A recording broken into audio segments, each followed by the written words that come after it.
Halo semua, salam sejahtera Malaysia. Selamat datang ke channel Fels Lifestyle, tuan-tuan dan puan yang amat dihormati. Sudah pasti kita mendengar sebelum ini berkaitan dengan satu artikel yang menyebut nama Najib Razak, Perdana Menteri, bekas Perdana Menteri. Nah, tuan-tuan dan puan, berkaitan dengan Najib Razak, bila saja menyebut nama Najib, kita akan ingat isu ataupun gerakan petition yang difailkan dan banyak lagi berkaitan dengan pembebasan Najib Razak.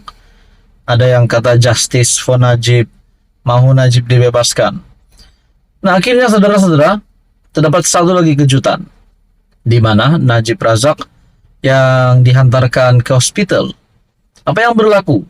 Nah, hari ini dalam satu artikel mengesahkan Najib Razak positif COVID-19. Nah, keadaan terkini Najib. Apakah keadaan terkini Najib? Adakah setelah dirawat semakin memulih?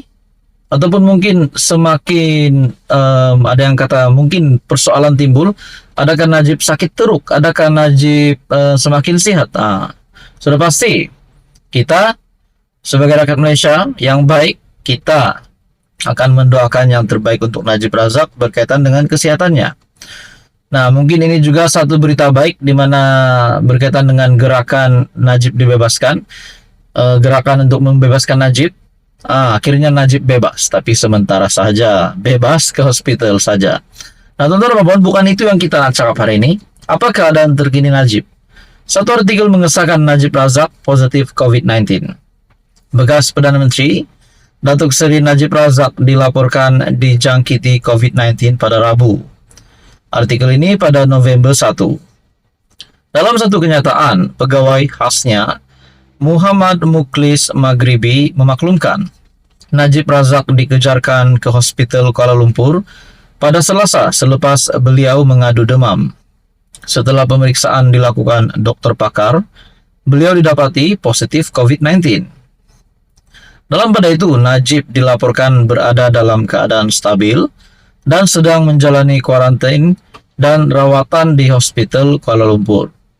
Nah, bila kita fikir tentang kuarantin dan rawatan di hospital, mungkinkah beberapa waktu, beberapa minggu, ataupun beberapa hari Najib akan berada di hospital?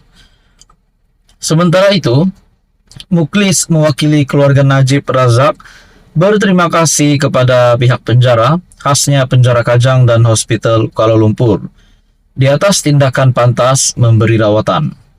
Pada 23 Ogos tahun lalu, buat pertama kalinya dalam catatan sejarah negara Malaysia, Najib menjadi bekas Perdana Menteri pertama dipenjarakan selama 12 tahun selepas didapati bersalah atas tuduhan kes menyeleweng dana RM42 juta milik SRC International Sdn Bhd. Setelah kita mendengar Najib disahkan positif COVID-19, mungkin ada yang timbul tanda tanya persoalan di kalangan kita. Apakah keadaan terkini Najib? Bagaimana Najib sekarang?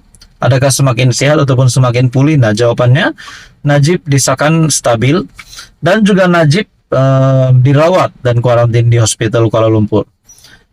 Jadi kita boleh cakaplah Najib bebas sekejap. Jadi teman-teman, apa komen Anda? Bersama di dalam channel ini untuk info yang seterusnya. Jangan lupa tekan butang like, share, dan juga subscribe. Halo semua, salam sejahtera Malaysia. Tuan-tuan dan puan yang amat dihormati semua. Baru-baru ini saya mendengar satu berita ataupun satu artikel tulisan yang bertajuk tajuk itu telah menyebut salah satu kepimpinan kerajaan yang paling pantas ataupun yang paling sesuai, paling layak untuk menjadi Perdana Menteri selepas Datuk Seri Anwar Ibrahim. Nah, teman-teman dan puan semua, ditulis di sini bahwa Zahid Hamidi menjadi Perdana Menteri ke-11 selepas Perdana Menteri Malaysia hari ini, Datuk Seri Anwar Ibrahim. Nah, teman-teman dan puan, seperti yang kita tahu, Kerajaan Perpaduan PHBN menjadi gabungan yang paling ideal setakat ini membentuk kerajaan. Sudah pasti juga selain Zahid Hamidi, mungkin juga sebelum ini disebut, mungkinkah anak Anwar, yaitu Nurul Izzah menjadi Perdana Menteri ke-11.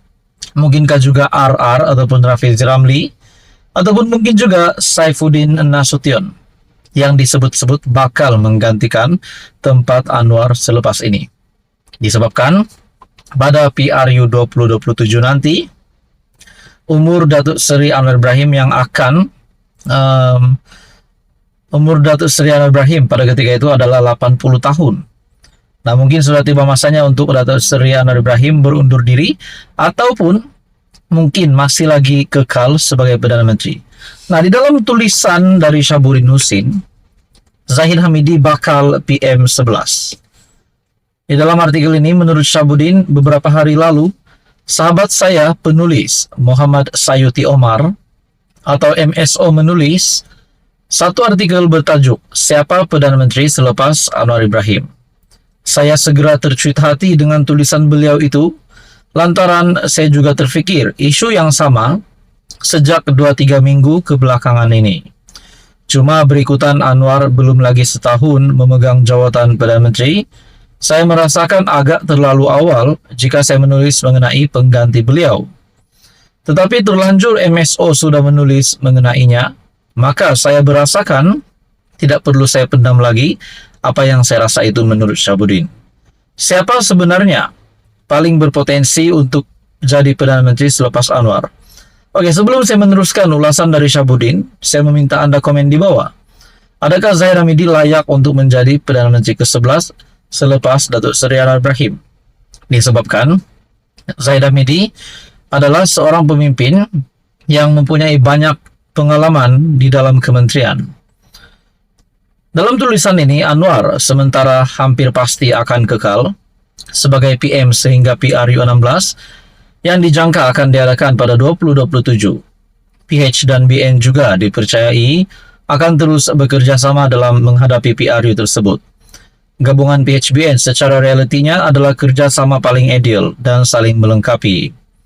PH dengan 4 parti gabungan di dalamnya, begitu juga dengan BN, hanya tinggal 4 parti komponen bersamanya. Tidak sesuai lagi bertanding secara sendirian. Sebaliknya lebih cocok dan mantap jika saling bekerja sama antara satu sama lain. Dalam masa yang sama, seiring dengan bersatu yang makin melemah, dan dengan seorang demi seorang ahli parlimennya memberi sokongan kepada Anwar, ini sekaligus akan memberi kesan yang ketara kepada kekuatan PN bagi menghadapi PRU 16 akan datang. Selain ahli parlimen Kuala Kangsar dan Labuan yang sudah berbuat demikian, difahamkan ada lagi 5 atau 6 ahli parlimen bersatu lain yang condong untuk mengambil langkah yang sama. Nah, bermakna bocor lagi satu maklumat daripada Syahbudin, difahamkan ada lagi 5 atau 6 MP bersatu yang condong untuk mengambil langkah yang sama. Jika itu berlaku, PN dengan sendirinya tiada lagi masa depan yang cerah dan pas yang mampu bertahan di kerusi dan negeri sedia ada yang dimenanginya. Lantaran perpecahan yang berterusan dalam bersatu, selain beberapa pemimpinnya pula barangkali sudah didapati bersalah oleh mahkamah ketika PRU 16 nanti dilangsungkan, sentimen Melayu Islam yang didendang PN tidak lagi mampu menjelmakan kemenangan kepada gabungan itu. Dengan yang demikian, PHBN bersama sokongan daripada GPS dan GRS lebih berpotensi untuk menang PRU 16. Dalam masa yang sama, Anwar pun kekal lagi sebagai PM bagi penggal yang kedua. Nah, kalau benar Anwar Ibrahim kekal sebagai Perdana Menteri untuk penggal kedua lagi, sudah pasti selamat tinggal Mahathir, selamat tinggal Hadi Awang, selamat tinggal Muhyiddin. Itu pun kalau tiba-tiba saja mungkin Hadi Awang, Muhyiddin Yassin ataupun Mahathir tiba-tiba menyatakan sokongan terhadap kerajaan perpaduan. Mungkin adalah kita boleh buat tajuk video selamat tinggal kepada ketiga-tiga individu tersebut ataupun pemimpin tersebut. Memandangkan Anwar sudah berusia 80 tahun pada tahun 2027 ketika PRU 16, penggal tersebut mungkin yang terakhir baginya. Dalam hal ini, penyerahan kuasa akan berlaku sama ada sebelum tiba PRU 17 atau PRU 17. Itu Anwar tidak bertanding lagi, sekaligus terus bersara. Pada ketika itu, pemimpin paling berpotensi untuk menjadi PM11 selepas Anwar adalah Zahid Hamidi.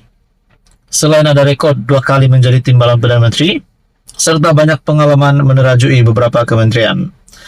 Beliau juga berjaya mengatasi semua rintangan di hadapannya, berjaya mengusir semua musuhnya dalam UMNO.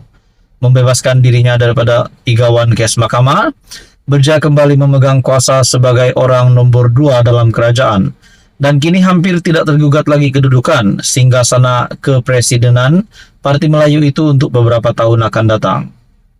Di samping cekal tidak pernah putus asa, malah licik, Zahid dan UMNO juga dikira berjasa besar dalam memastikan Anwar berjaya menjadi PM setelah berjuang selama 25 tahun lamanya. Dengan demikian, dirasakan tidak sukar bagi penyokong PH menerima Zahid sebagai PM11 bila tiba masanya nanti. Meskipun bagi penyokong PH sekarang ini, rata-ratanya lebih cenderung mahukan Rafizi, Saifuddin atau Nurul Izzah menjadi Perdana Menteri selepas Anwar. Tiga pemimpin tersebut dianggap pelapis paling berpotensi yang dirasa dan diharapkan oleh penyokong masing-masing. Bagi saya, meskipun ketiga-tiga mereka ada bakat kepimpinan yang baik, tetapi semuanya masih dikira mentah daripada segi pengalaman untuk mengambil alih kepimpinan negara sebagai PM11. Mereka hanya sesuai jadi PM12, PM13, dan PM14, dan yang seterusnya, dalam arti kata lain, selepas PM11 dirangkul Zaid Hamidi terlebih dahulu. Firasat dan rasa hati saya dalam hal ini mungkin betul, dan mungkin juga salah. Bahkan barangkali ramai yang tidak setuju. Tetapi kita boleh sama-sama simpan tulisan ini untuk melihat sama ada ia akhirnya akan menjadi kenyataan atau sebaliknya. Teman-teman yang dihormati semua, apa komen Anda berkaitan dengan tulisan ataupun ulasan dari Syahbudin Husin? Secara pribadi, saya setuju dengan tulisan ini.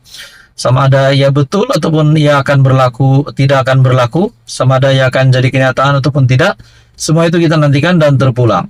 Tetapi, saya setuju dengan ulasan ini. Apa komen Anda, teman-teman? Teruskan bersama di dalam channel ini untuk info yang seterusnya. Mohon bantu channel ini dengan menekan butang like, share, dan juga subscribe.